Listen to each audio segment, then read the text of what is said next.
This is me, Craig Ferguson. I'm inviting you to come and see my brand new comedy hour. Well, it's about an hour and a half, and I don't have an opener because these guys cost money. But what I'm saying is I'll be on stage for a while. Anyway, come and see me live on the Pants on Fire tour in your region.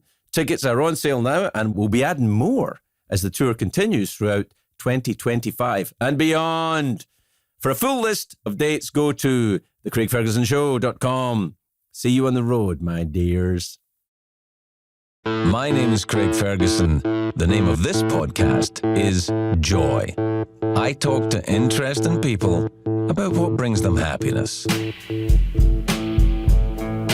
Welcome to the Joy Podcast. Welcome to the Kid Super Studios here in Brooklyn. I am your host, Podcasts Craig Ferguson. My guest today is a great American writer. If you don't know his work, you're in for a treat.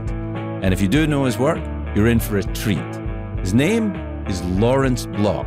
He's a friend of mine, but more importantly than that, well, it depends how you look at it, but he's just a great writer, and you should read him if you like to read. And if you don't like to read, then just listen to him talking today. And if you do like to listen to people talking and like to read, I'll let you get on with it. Here's Larry Block. Now, you told me like 5 minutes ago, 10 minutes ago maybe, when we were walking outside in the intense heat while we've got a lot of beverages, right? Because we had got the dates wrong for this recording. Specifically, you said it was Thursday, I said it was the 18th, but Thursday is the 17th. And so you were right about Thursday and I was right about the 18th. I think we can agree that that's fair.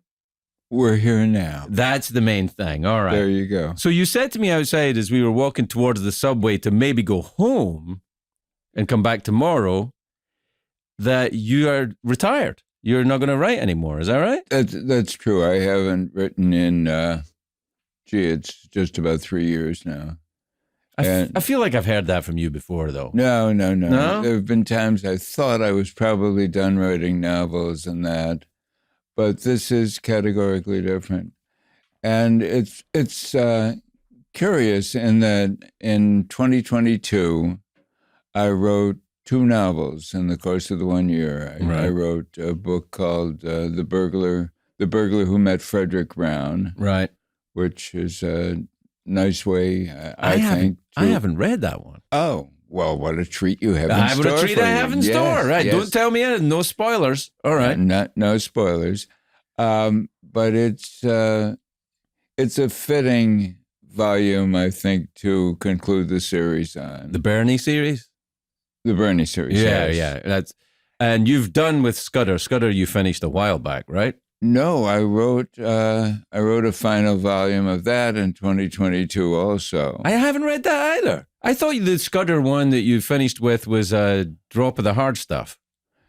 That had been the last one, but then... So that's why I thought you'd retired before, because you said, okay, that's Scudder done now. Well, it seemed to be, but the new book, I thought I'd send it to you, and I clearly did not. Sorry. Maybe I'll get it tomorrow. It's called The Autobiography of Matthew Scudder. I do not have that. And what it is a fellow had approached me about doing a short, like a 3,000 or 4,000 word biography of Scudder to write about the character. And I thought, I don't want to do that. And I thought about it a little more, and I thought, if anyone's going to write Scudder's biography, it should be the man himself. Right. And I thought about it a little more and realized that what I wanted to do was a full-length book. And it would be Scudder telling his story. And the premise was that I'd been approached to do this, that Lawrence Block for years has been writing books about Matthew Scudder, which have represented slight fictionalizations of his cases in that. And this is Scudder giving his own memories. Do you go back over the books that you wrote for Scudder Not before? particularly. Right. Some of them are referenced, certainly. But it's more filling in blanks than about his life and background and everything else. It may be the most enjoyment and satisfaction I've ever had sitting down and writing it. And it's kind of meta, which is a word I generally avoid using because I don't think I or anyone else knows exactly what it means. It doesn't stop anyone else using it. No, it doesn't. And once it became the Mark Zuckerberg's new name for Facebook, it was even more reason not to use the word. But that I kind of is what it is conceptually. It's a device I've seen before, though, a few times. People use it from time to time in literature. I remember Kurt Vonnegut used it with Kilgore Trout, didn't he? The other way around, though. Kind of. There was an awareness that way, but I think this is. I had thought that this was the first time that a writer who, after a long-standing series, had turned the. I think it probably is. Not quite. Oh. It turned out that Simenon did something similar with Maigret. Yeah.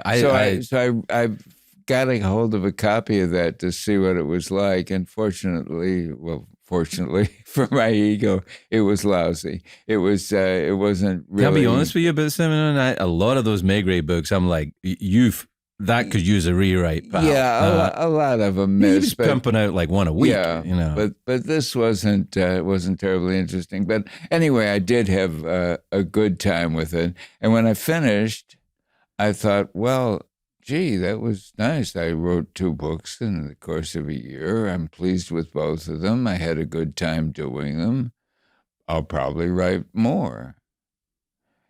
And as the weeks passed, it became clear to me that I was wrong about that I was done, that I felt really complete. This was a nice capstone for the Scudder series. It was a nice ending to the Bernie series, and I didn't want to write anymore. I'd been doing this all the time for 65 years.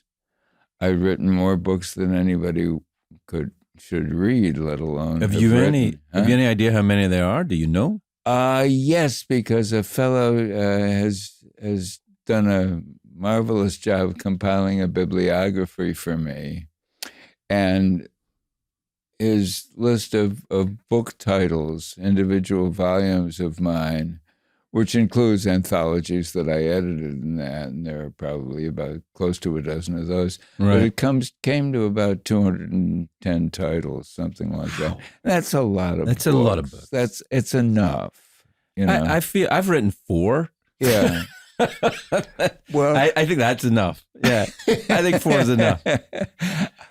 Well, come to think of it, if I'd made that decision early on, I'd have saved myself a lot of work. Yeah. But it's interesting, these 2 characters, Bernie Rodenbauer, who's the kind of gentleman burglar, right, and Matt Scudder, who's in many ways, an archetype for a lot of detectives who came after. The hard-bitten New York, reformed drunk, bad past detective. Both of these guys have a long history with you. When did you start writing? Because you started writing these guys in your 30s, right? I thought you meant the 1930s. The 1930s. Did you start writing them in the 1930s? That would be. Say, I'm a detective. See, right. I started writing them within about a year of each other. The characters were conceived, and I started writing about them in the mid-70s. It's interesting because I was a huge fan of Scudder right away, and Bernie was a slower burn for me because Bernie felt like it was a little more kind of almost P.G. Woodhouse and his kind of like light on his feet type fun character. And because I'd come to you through Matt Scudder, I was like, oh, the grimy, the New York streets and the bad people and stuff. And then Bernie was I was kind of looking for that there, and it wasn't there. And it wasn't until I had the same thing with Woodhouse, though. The first couple I read, I was like, what the hell is this? Yeah. And then once you get into it, you go, this is actually great. Yes. And actually, in a weird way, Woodhouse is brilliant. Unbelievable, right? And contains an odd skewering of the British upper classes that I didn't spot at first. I mean, but it's it's so wonderful. Yeah. The kind of like the way he cuts up the kind of Downton Abbey set is fantastic. Yeah. He also he evidently had a real resentment against older female relatives. Yes, aunts. For sure. Yeah. Do you do that in books? Do you put people in books that you're angry at? Like if you run across somebody, do you ever do that with Bernie or with? No, I don't think I ever have. If I have, it's slipped my mind, as so many things do. It happens. Do you ever read a book and have no recollection of writing it? No. Well, that's not entirely true. Early on, I did a lot of erotic paperbacks, under pen name. I did tons of those. That was a way to earn money, right? It was like your OnlyFans page? No, it was... you liked writing erotica? It was what I did. And, it was to make money, but they're all to make money. I guess. If it's your job, that's what you do. But some of those in later years, because I'm shameless and because ego and avarice are my two motivators. They're stalking horses, for sure. Yeah, absolutely. I've reprinted both electronically and in printed form all my early work. Right. And I figure, why not? There are people who like them, and that's fine with me. But doing that, I've had to determine what books were mine. And there was a stretch there where I engaged other people to write books under my pen name. Really? Yes. This was back in the early to mid-'60s. Okay.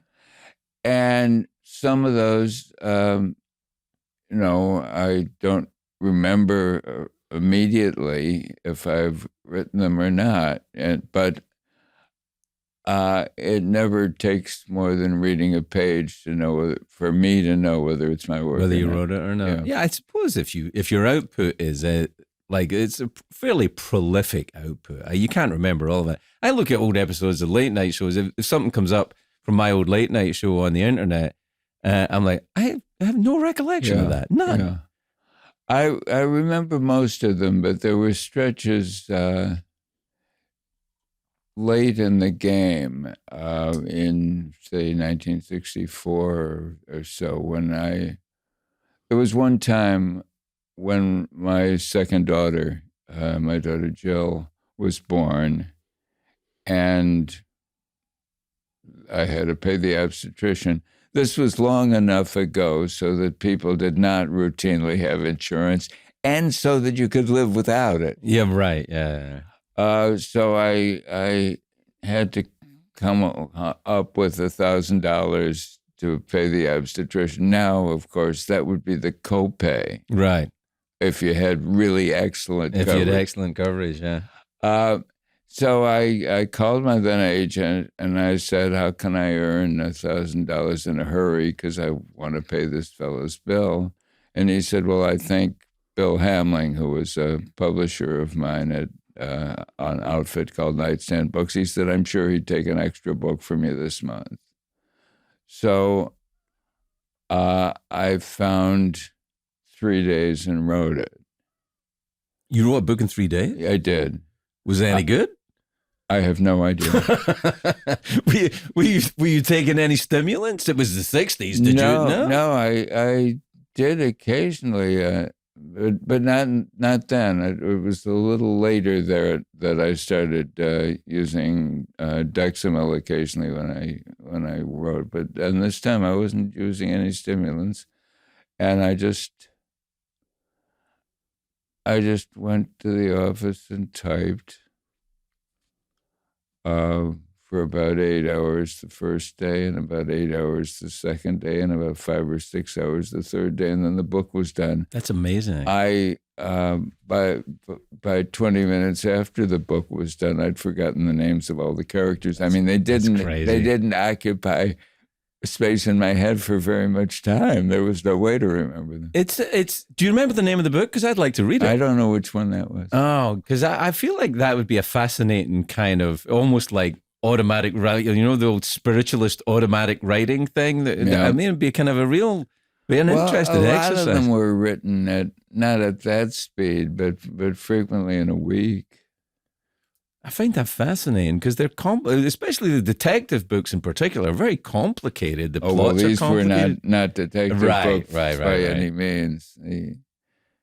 I mean, you have a very emotive style, though. Even Bernie. At first, it was a mistaken identity for me with Bernie Rodenbauer at first, because I thought there was no depth to that, and there's an extreme amount of depth in Bernie, and I feel like that you are very emotive as a writer. There's big sweeps, big human emotions in there. I remember in particular, actually, what was the Small Town, the one you wrote after 9/11, is an extremely, almost like you were heartbroken when you wrote that book or something, or you were terrified. Well, I kind of was. Yeah.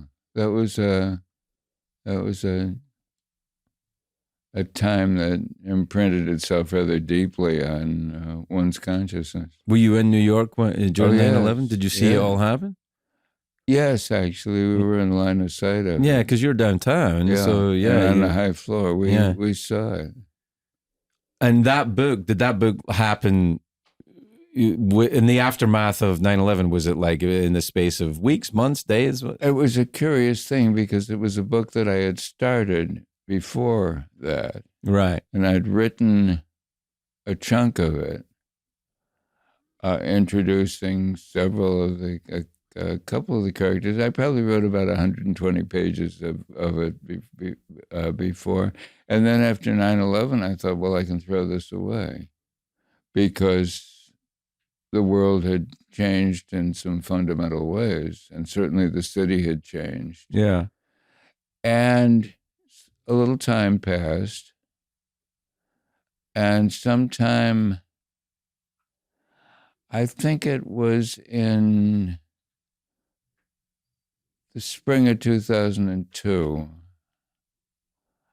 so maybe 6 months after, I thought about it, and I thought, because what my object there was to write, for the first time, for me, a big multiple viewpoint novel set in New York, with as much of New York as I could fit in it. And I thought, gee, I could still do this. I would probably want to rewrite almost everything in the beginning portion, but there are scenes there that work, and there are characters who I find interesting.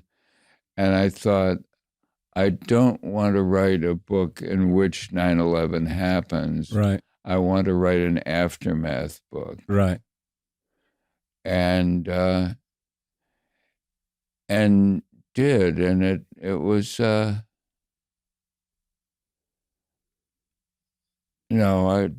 to what extent the book succeeds or fails, I don't know. I rarely know with my own stuff. But what's the metric you use for that? How do you know if a book succeeds or fails? I don't. So once you write it, it's done, it's out, it is what it is, and there's no kind of judgment on it? There isn't really, no. I want them to do well. Sure. Yeah, you And want people to read I them. would just as soon they be well received. That's incidentally brings to mind a very interesting effect of the retirement, of not doing this anymore. Okay. And it's not just that I'm not writing anymore, but that I'm detached from the whole career in a way I wouldn't have anticipated. Is that a product of aging, do you think? Everything in my existence is, to one way or another, a product of aging. But also, it's part of it is that my life as a writer feels like a closed chapter. Right. And I'm very grateful that I got to spend those years doing that. It's like 65 years, right? Yeah. And I'm very grateful that I got to write all those books, the good, the bad, and the indifferent. But I'm detached from them in an odd way. I don't too much care now what anybody thinks of them. I know they won't outlast my lifetime by any substantial margin. Nobody's do, really. And I don't know. And that's fine. The thing is that's fine. I kind of feel with a book. I remember because the first time the first book I wrote, I remember you were very, very kindly read an early draft of it, and it was interesting because it's the only novel I've written so far, and it's an unusual book. And you said it's an unusual book, and you sent me a copy of a book that you had written years and years ago, which is also a very unusual book called The Long Walk. Do you remember Random that? Walk. Yes. Yeah, Random yes, Walk. Yes, the Random yes, Walk. yes. That's right. Mm-hmm. And the Random Walk is such a weird, out of time, out of style book for you. Everything, I know. What was going on with that? I mean, it's a very it's almost like magical realism or something going on in there. There was something. It was a very strange experience. Yeah. Lynn and I had gone on our first really adventurous trip. We went on a trip that was under the auspices of the Institute for the Advancement or something of Noetic Sciences, whatever the hell it was. It was an outfit founded by Edgar Mitchell when he came back from the moon. What is noetic science? I don't know. Okay, fair enough. I forget. It's fine. Somebody on the internet will know. That's It's right. fine, I at one point could have supplied a definition of the word, but it's remarkable enough that I can recall the word Miles, itself. do you have any idea what noetic science is? I just read it, and I couldn't tell you. All right. Okay. It's a So multidisciplinary study that brings scientific tools and techniques together to basically solve the subjective inner knowing study of nature of reality. There we are. Yeah. Wow. And there you go. There we are. Anyway, Sounds like a lush. they had this trip to Africa. Right. That's where you go. With noetic just about 8 or 10 of us on the whole trip. And we spent a lot of time in Togo.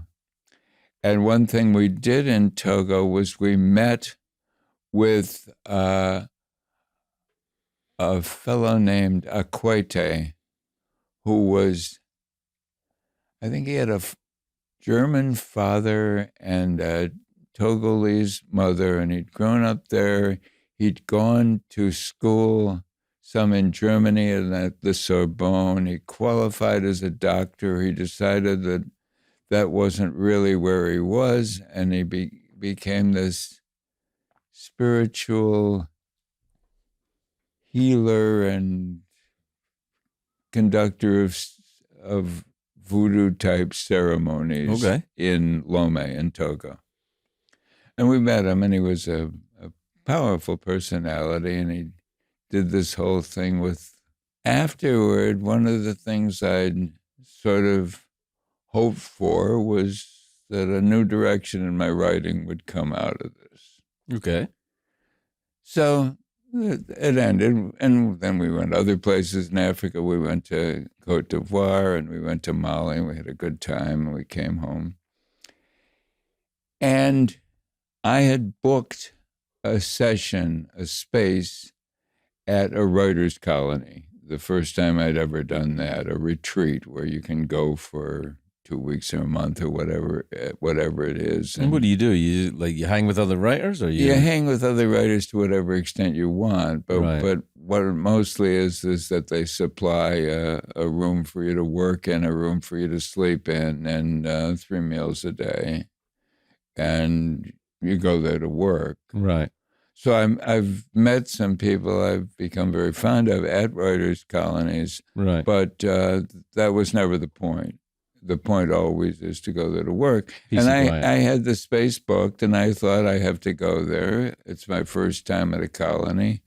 What the hell am I going to write? And I thought, well, there was a burglar book I sort of had in mind. Had you started the Bernie series No. yet? Oh, Okay. yeah, the Bernie series had gone on for a while. Right. This would have been 77. Okay. No, pardon me. This would have been 87. Okay. Yeah. And I thought it would be nice if there was something else that I could write that I had more firmly in mind. And I was sitting one day, we were living in Florida at the time, and I suddenly had this vision of people walking through the mountains across whatever. And bits and pieces started coming to me over the next several days. And I thought, well, I don't have a book here because this is a complicated book, and but maybe I've got enough of a beginning so that I can spend my time at the colony roughing it out, making some sort of outline. And it was about 2 weeks from that time that I drove up to the colony. It was in Virginia. And I'd been thinking about the book throughout. And it wasn't so exactly that I'd been thinking about it as things were coming to me. Okay.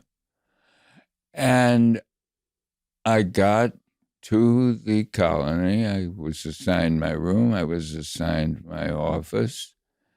And I went to sleep. I got up the next day.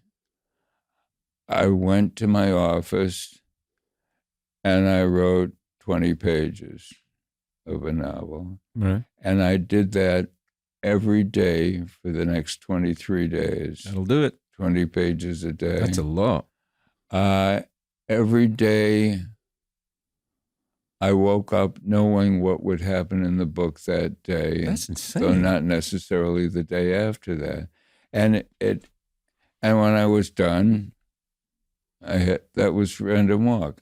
I've never had an experience at all like that before or since. It's an interesting thing, and it's funny because the way you describe it, the novel that I'm talking about that was called Between the Bridge and the River that I wrote, it's a very similar experience. I would wake up in the morning, not knowing what was going to happen, but interested to find out. And so I would have these characters, and there was disparate plot lines, and I was like, I wonder what's going to happen today, and I would write it down to find out. Yeah. And it was an odd, an odd sensation of not having planned out the book. Yeah.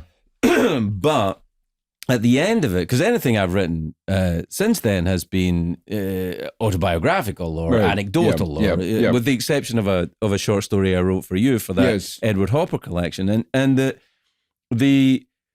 so I know what happens because I was there when it happened, and so if I elaborate the story or if I tell a little bit of this and that about it, it doesn't really, it's me doing what I want to do as I embellish a story which I know has already happened. But I didn't have that experience with that book. It was, It was a very odd thing. And I talked to Stephen King about that experience. And he said that when he was writing The Shining, he was also getting sober at the same time. I didn't know that. Yeah. And it's very interesting because you go back and read that book with him just flippantly saying at the time, I was getting sober at that time, having gone through getting sober myself, and I know you were sober too, and that it's like it takes on a completely different perspective.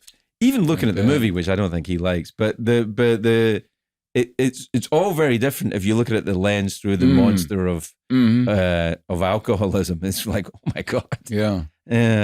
It's fascinating. But he said about that he felt there was all this stuff outside waiting to get through, and he just had to kind of get it through for that book. And I thought it was a fascinating way to look at it. And I wonder how often that happens to people. Even like if you write 210 books or whatever it is, and it's happened to you once that way. I frequently don't know where most of the time don't know when I start a book exactly where it's going to go when it evolves. But this was as close as I ever came to having what you might call a channeled book. Right. It's not as though I felt like I was taking celestial dictation. It was very clear to me that I was making the choices and everything else. But it was not, it was somehow categorically different from other writing experiences I've had. Well, it's an interesting thing. Did it come at your life? I mean, it came at your life. You're talking about the Noetic science trip to Africa, and clearly there was some kind of, you were, I was going to say, it sounds dismissive, but you were, in some kind of spiritual search at that point in your life. Yeah, is that, or am I putting words in your mouth? I don't know if I was, but it certainly worked out that way. What was the process of that trance-like state? Were there stimulants? Were there drugs? Were there was some alcohol? sort of herbal thing to take, but you didn't feel that it was a drug experience. And there were lots of people around in there and dancing and things like that. It's hard for me to remember it all that clearly. But in ways it was transformational. Lynn had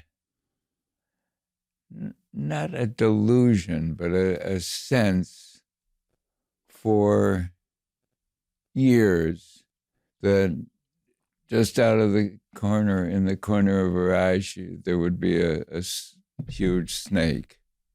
Okay. And she knew in her life, she was thinking that all the time? Frequently it would happen. She knew it wasn't there. Right. She was never delusional I get it, or anything, but she just had the sense of a presence, Right. And so she mentioned that to Akwete. And he said, he gave her something. He said, take this and participate in the ceremony, and you will possess the snake, the serpent, the power, whatever. So she did, and she never had the sense that there was the snake again. Yeah, and she did feel a kind of empowerment after that. She realized that she hadn't before. So I'm willing to believe that he did things. I keep an open mind about it. Sure. I wrote a story. The hell did I call it? I wrote a story in which there's a character based on Akwete. I hardly ever pattern characters after specific people, but here I felt comfortable doing it. I called him Atwele, I think, in that. And it's set in Lome in Togo. And it's sort of a piece of spy fiction, somewhat, but it's in my big collection, Enough Rope. I'll send you an e-file of the story. Yeah, I must have read it because I've the Give 'Em Enough Rope. I've read that collection. Yeah, but in context, it might be interesting to it'd look be at. interesting. Yeah, I'll send that to you. Do you know one that springs to mind as well? And I think this might be a story that's in that collection, The Merciful Angel of Death. That was a Scudder story, right? And it was it was a Scudder short story, though, right? That's Wasn't right, it? yes. And it was a kind of fascinating look at a period in time. That's why I think your idea that the canon of your work will not outlast you by much is perhaps not as accurate as you think it is, from my perspective, because there is a huge sweep of time, those 65 years that you documented some very, profound moments in the history of that time, the AIDS crisis, 9/11, the changing of this city that goes through the life of Matt Scudder, the detective is crushed by a mistake he makes, and like it's taken in the context of New York, and I'm amazed I haven't read the autobiography of Scudder, because I've thought I'd read everything, so that is a treat. But I will send you. Do ebooks work for you? Yeah. I actually read a Kindle. Yeah, now. so do I. Yeah. I will send all of those this afternoon. Do you self-publish this stuff now? Yeah. I think more and more I talk to authors, they're like, why would I bother with? Yeah. The big publishing industry now, I think, may do a good job with commercially important books, but on a level that I don't play at anyway, or didn't. And I just found it so much simpler and more straightforward and everything to publish the books myself. And that way, they don't, you don't make much money that way, but you don't make much money anyway. No, I know. Yeah. It's kind of it's kind of a thing, though, that it has rewards, because listen, I think I made as much on that novel as I'd make for a Wednesday night in a casino in Ohio. You know what I mean? But but I don't remember the Wednesday night casino gig. I remember the journey I went on the novel. It's a different. So and it's hard sometimes, especially when you're young and you want to make your bones. Maybe I'm just speaking for myself, but it's hard to appreciate, or it was for me, hard to appreciate the value of something that had no real intrinsic financial value. And I remember you said you and I had lunch once, and I was talking about money. And you said that because I was getting hosed down with it at the time. I remember it was during the end of late night and all that kind of stuff. And you said the danger of having a lot of money coming at you is you start thinking that it's the only thing that matters. Yeah. And it was for a little while. I thought about it, and it's kind of stuck with me. Yeah. Do you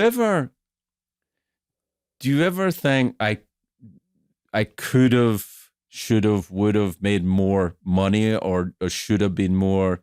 But the thing is, I've often had the thought. Yeah? Sure. Yeah, because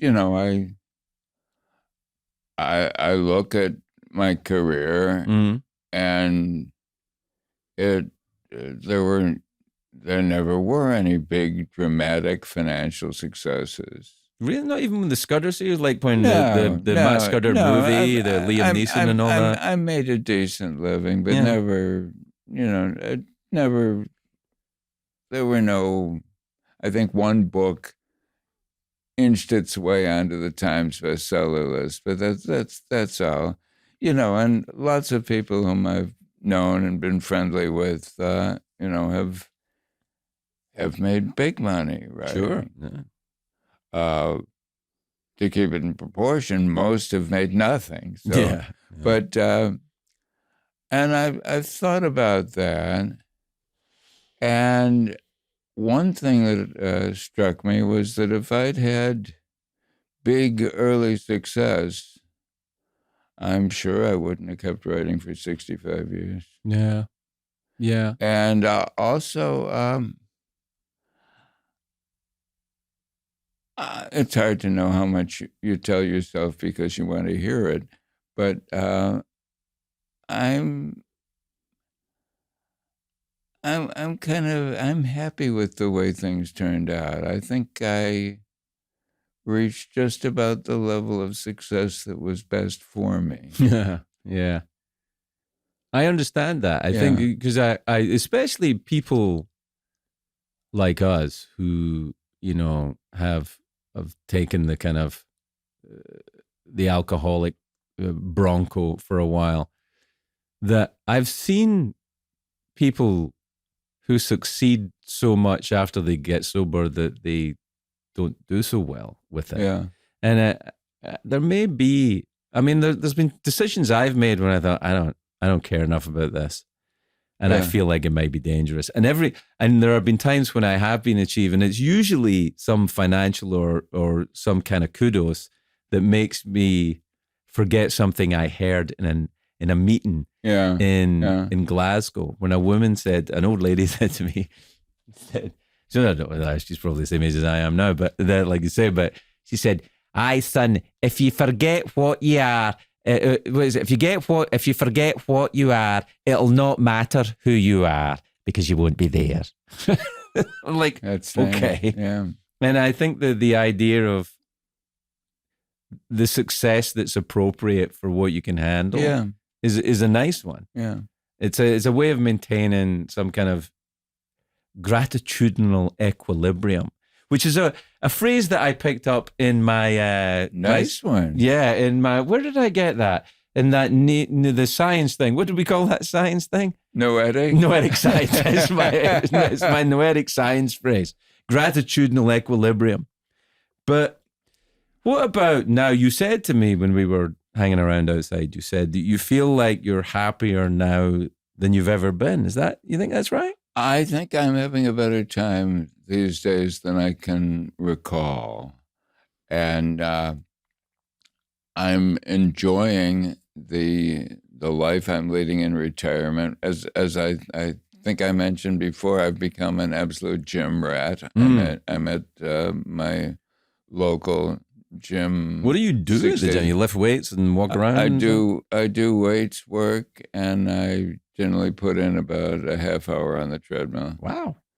And I'm in and out in about an hour and a half. Is that something you get into after the old the heart thing? No. I got into, I don't have many regrets, but one thing I can find myself regretting is that I didn't get into working with weights when I was a teenager. Yeah. Because I was a terrible athlete. I was hopeless at sports and all of that.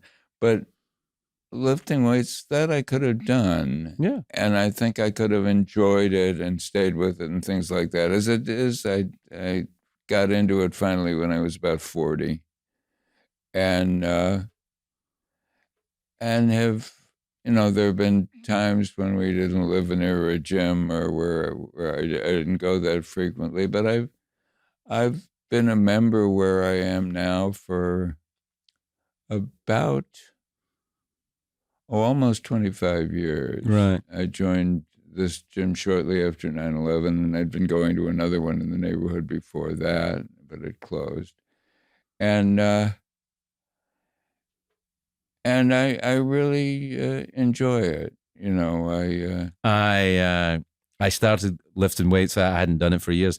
I really love the sensation of having done it. Yes. The body feels good. It does. It's kind of, it has a kind of Percocet vibe. You know what I mean? It's like you get to the other end and you go, yes, you're right. I feel kind of, everything's okay. Yep. You don't get high so much, just kind of like, okay, I can handle it. Absolutely. Also the feeling of serenity that comes after physical exhaustion. It's pretty good. Very true. Yeah. Very and true. I find myself even now I've been sober. You've been sober longer than me. I've been sober 33 years. I don't know. You've been sober like, I don't know, 100 or something? 47. I think 47 it is. years. Yeah. Right. So Pardon me, 48. 48 years. It's a long time. It's a long time for anything. Yeah, it really is. But you know, the thing is about it is that even now, after all this time, I don't know about you, like if I have to go and get any kind of medical procedure done, which kind of, as one gets older, you know, it kind of like clicks up. When they have that moment when they're going to put you under, but I can see the drip in my arm, and the anesthetist says, okay, you're going to feel a little dizzy or woozy, or you'll feel this. I want you to count backwards. That moment when that drop goes into the IV, I live for that fucking moment. I live for that fucking moment.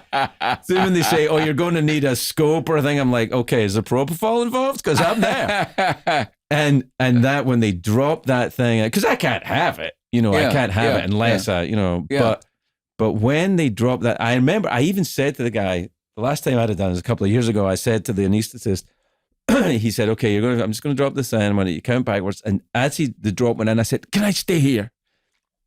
Just before I left. It's funny. I still feel the call of it. You still feel it. It's not the call. No, booze doesn't call to me, not in that kind of a way. I don't, but the idea of some kind of relief sometimes calls to me. Some sort of altered state. Yeah, a little bit. Yeah. Like maybe it's time for me to go to Togo and trance it out. Oh, he's gone. Jeez.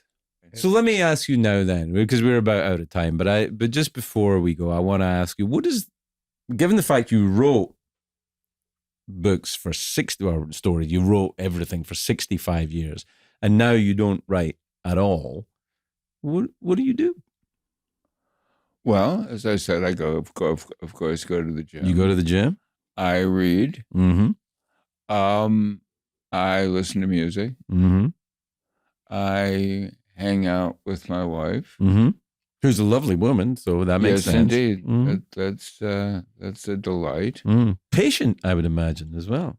Patient woman. She would have to be. Yeah, she fucking would. Yeah. She would have to be. A saint. She is kind of. Yes, yeah. Yes. And we travel. We travel quite a bit. Not as adventurous as in the past, because no Africa trips, more or what? Mostly cruises. Right. But we spent I think 2 weeks in Tasmania. Wow. On a cruise around Tasmania earlier this year. That's a long flight. Yes, and I decided that even though it was a perfectly comfortable flight and we had a decent enough time, and I hate flying. I hate airports. I hate the whole experience. I hear you. I mean, I love it and hate it. It's weird. And this one was, I don't know, 16 hours, however long it was. I thought, I don't think I have to do that again. Yeah. Yeah. So especially if you get to somewhere. I've never been to Tasmania, but I can imagine you could probably get a similar effect geographically by not leaving the continental United States. Am I right? Probably. We did like Tasmania. I'm not saying it's a bad place. I must say, Hobart's a very livable city, and we enjoyed the cruise and everything, but it's too far away. It's too far away. Not for the Tasmanians, let's be fair. From their point of view, it's right there. It is. It's right there. They're fine. Larry, it's great to catch up with you, pal. More power to you. Keep going to the gym. And I'll speak to you soon. Excellent. It's so good to see you. It's lovely to see you.